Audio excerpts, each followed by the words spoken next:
Hello friends, नमस्कार, जय हिंद, राम राम, जय श्री कृष्णा। स्वागत है आपका अपने YouTube channel GK with DK में। मैं दीपक पुरोहित जुड़ा हूं आपके साथ एक और नई जानकारी के साथ। जैसा हमने पिछले वीडियोस में राजस्थान हाई कोर्ट एलडीसी में जो हिंदी वाला सेगमेंट है उसके लिए आप में जो उसमें सम्मिलित किया गया है शब्द युग्म, आपके जो सिलेबस में एक टॉपिक है, हर एग्जाम में देखने को मिलता है। अगर आता है तो फ्री के नंबर है, नहीं आता है तो आते हुए भी आप माइनस मार्किंग करवा बैठते हो। हालांकि हाई कोर्ट एलडीसी में माइनस मार्किंग नहीं है।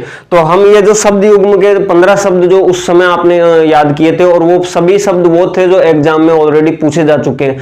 वैसे ही हम आज 15 फिर याद करने वाले हैं, और ये भी वो हैं जो अब तक की आपकी पिछली जो एग्जाम्स हुई है उनमें जो पूछे गए हैं, और यहाँ ये कहूं कि अधिकांश इन्हीं में से पूछा जाता है। तो हम शुरू करते हैं इस वीडियो को, आओ तो देखते हैं। तो ये जो निर्जर है, इस निर्जर का मतलब हो जाएगा झरना। तो झरना कैसे लिखा जाता है? झरना लिखा जाता है इस वाले झ से। तो निर्जर में जिसमें ये वाला झ आ रहा हो ना, उसको इस वाले झरने से कर देना है। और निर्जर, निर्जर का मतलब क्या हो जाएगा? बूढ़ा हो जाएगा। जैसे आप क्या बोलते हो कि ये जर्जर हालत में है, तो उस तरीके से निर्जर, निर्जर यानी बूढ़ा। जो वसन है, वसन का मतलब होता है कपड़ा। क्या मतलब होता है वसन का? कपड़ा। तो वसन का मतलब क्या होता है? कपड़ा। और इस व्यसन का मतलब क्या होता है? बुरी आदत। बुरी आदत।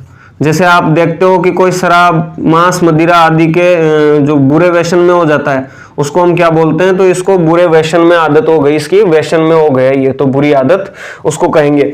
व्रंत, व्रंत का मतलब क्या होता है? डंठल। पत्ती का, पुष्प का, किसी का भी डंठल। और इस वृंद का मतलब क्या होता है? समूह।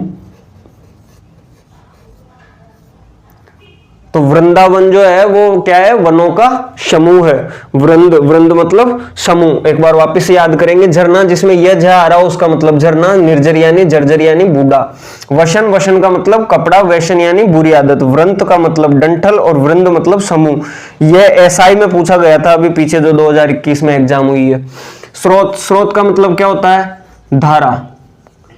कि नदी का स्रोत क्या है, नदी की धारा क्या है, तो ये वो स्रोत हो जाएगा, है ना। तो स्रोत का मतलब धारा। और इस स्रोत का मतलब जैसे आप बोलते हो श्रोतागण, वहां कितने श्रोतागण आए थे, तो श्रोतागण का मतलब ये स्रोत। ये स्रोत सुनने वाले श्रोता तो सुनेंगे किससे? कान से। तो इस स्रोत का मतलब क्या हो जाएगा? कान हो जाएगा। चिर का मतलब, जब भी पाकिस्तान से भारत का मैच होता है तो एक शब्द आपको देखने को मिलेगा, चिर प्रतिद्वंदी। चिर प्रतिद्वंदी यानी बहुत वर्षों से, पिछले दीर्घ काल से आप प्रतिद्वंदी हो, तो चिर मतलब दीर्घ, दीर्घकालीन। दीर्घकालीन यानी एक लॉन्ग टाइम पीरियड हो गया उसको, उसको क्या कहोगे आप? चिर कहोगे। तो चिरकाल से ही ये परंपरा चली आ रही है, चिर प्रतिद्वंदी, चिर ये, चिर वो। तो ये इस चिर का मतलब दीर्घकालीन हो जाएगा। और ये चीर क्या है? ये द्रौपदी का चीर, हरण वाला चीर है। तो इस चीर का मतलब कपड़ा। तो कपड़ा हमने कहां कहां देखा? एक कपड़ा तो ये चीर हो जाएगा, इसको वस्त्र भी कह सकते हो। एक ये वसन हो गया, इसका मतलब कपड़ा। और इस परिच्छद का मतलब क्या होता है? आवरण। परिच्छद का मतलब क्या होता है? आवरण। तो किसी टंकी को आप किसी कपड़े से क्या क्या करोगे? चारों ओर उसका एक कवर सिलना है तो उसका आवरण करोगे, तो वो क्या हो गया? परिच्छद।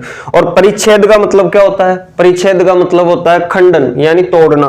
तो इस परिच्छेद का मतलब क्या हो जाएगा? अनुभाग। अनुभाग।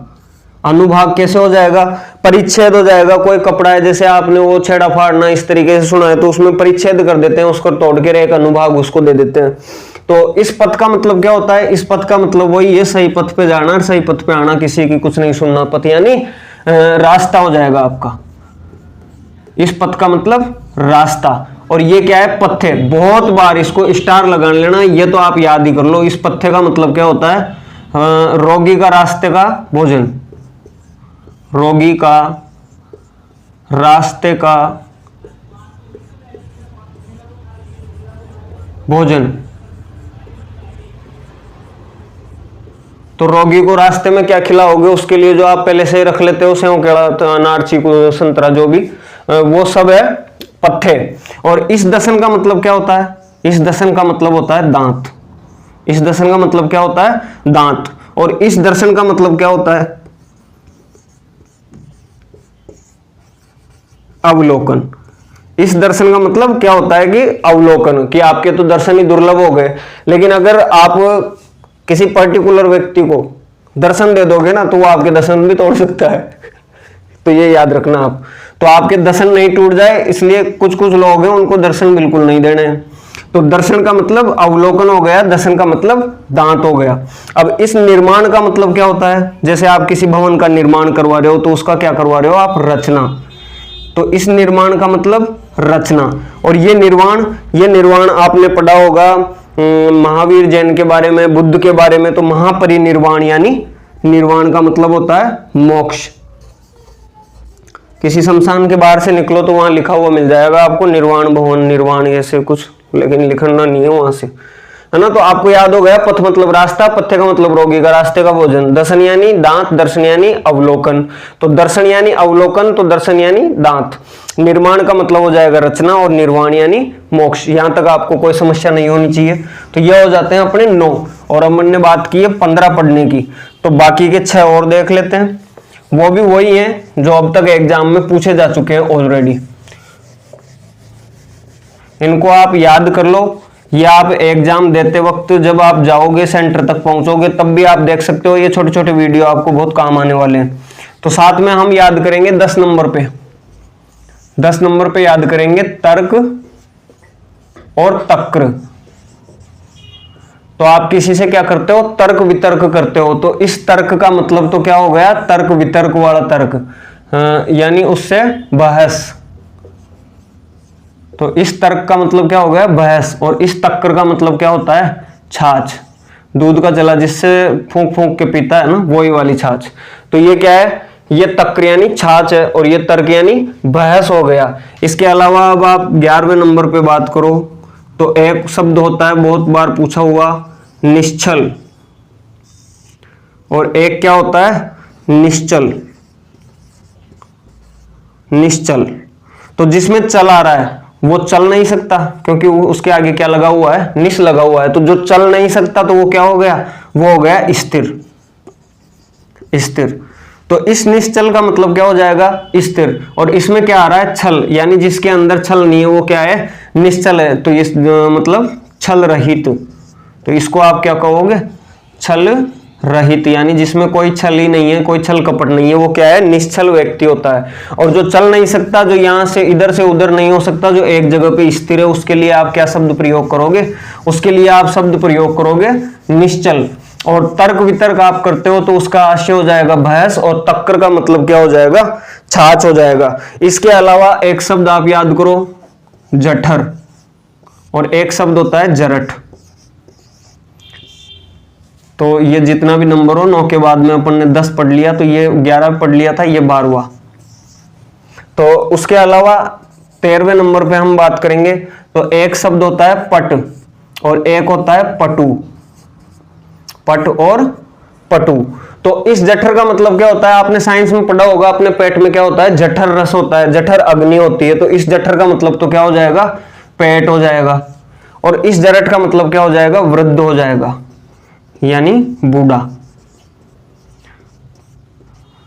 तो इस जठर का मतलब जठर अग्नि, जठर रस जो पेट में होता है, और वो जरठ जो है वो वृद्ध या बूढ़े को कहते हैं। वैसे ही इस पट का मतलब क्या होता है? कपड़ा होता है। कपड़ा कई जगह आ चुका है, आप याद रखना, कपड़ा। और इस पटु का मतलब क्या होता है? इस पटु का मतलब होता है आपके जैसे वाक पटु आप बोलते हो, और मतलब किसी भी चीज में निपुण। तो निपुण को निपुण, तो किसी भी चीज में निपुण को क्या कहोगे? पटु। जैसे कोई बोलने में निपुण है तो उसको कहोगे वाक पटु, उस तरीके से। और इस पट का मतलब क्या हो गया? कपड़ा हो गया, जो पट खुल जाते हैं, है ना। जो वो कपड़ा ही तो होता है मंदिर के बाहर, उसको खोल देते हैं, दोपहर में बंद कर देते हैं, तो हम क्या बोलते हैं? पट खुल गए, पट बंद हो गए, इस तरीके से। इसके अलावा अब आपको एक शब्द याद रखना है, वो है आसन। आसन। और एक शब्द जो होता है वो है आसन्न। आसन्न।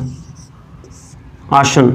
तो आपको हिंदी से याद नहीं रखनी है, आपको काफी सब्जेक्ट से याद रखनी है। तो इस आसन को मतलब तो क्या होता है? आसन ग्रहण करो, वो वाला आसन। तो बैठने का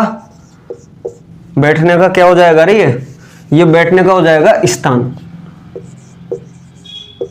बैठने के स्थान को क्या कहते हैं हम? आसन कहते हैं। और ये आसन क्या है? ये गणित में आपने देखा होगा, 2 आसन्न भुजाओं का योग। आसन्न मतलब समीप, जो दो समीप समीप भुजा होती है इस तरीके से, तो ये आपस में क्या होती है, आसन्न भुजाएं होती है इस तरीके से। और इसके अलावा हम एक शब्द और याद रख सकते हैं, वो क्या है, नंबर आप देख लेना। एक होता है छोटी सुधी और एक होता है बड़ी सुधी। बड़ी सुधी, तो इस छोटी सुधी का मतलब जो होता है वो तो होता है याद। याद कि मुझे सुध बुद्ध नहीं है, उस तरीके की सुधी यानी याद। और इस सुधी का मतलब क्या होता है, बुद्धिमान। बुद्धिमान, तो जो व्यक्ति याद रखेगा वो याद से ज्यादा बड़ा होगा, तो जो बड़ा है वो बुद्धिमान है और जो छोटी है वो बुद्धि है। बुद्धि छोटी है, बुद्धिमान बड़ा है। तो याद रखने का सुधी और बड़ी सुधी का मतलब बुद्धिमान। तो इस तरीके से आपको ये शायद 15 से ज्यादा ही हो गए होंगे, मैंने याद नहीं रखा। तो आपको ये अच्छा लगा होगा। अगर आपको अच्छा लगा है अपने दोस्तों के साथ शेयर करें, चैनल को सब्सक्राइब करें, वीडियो को लाइक करें।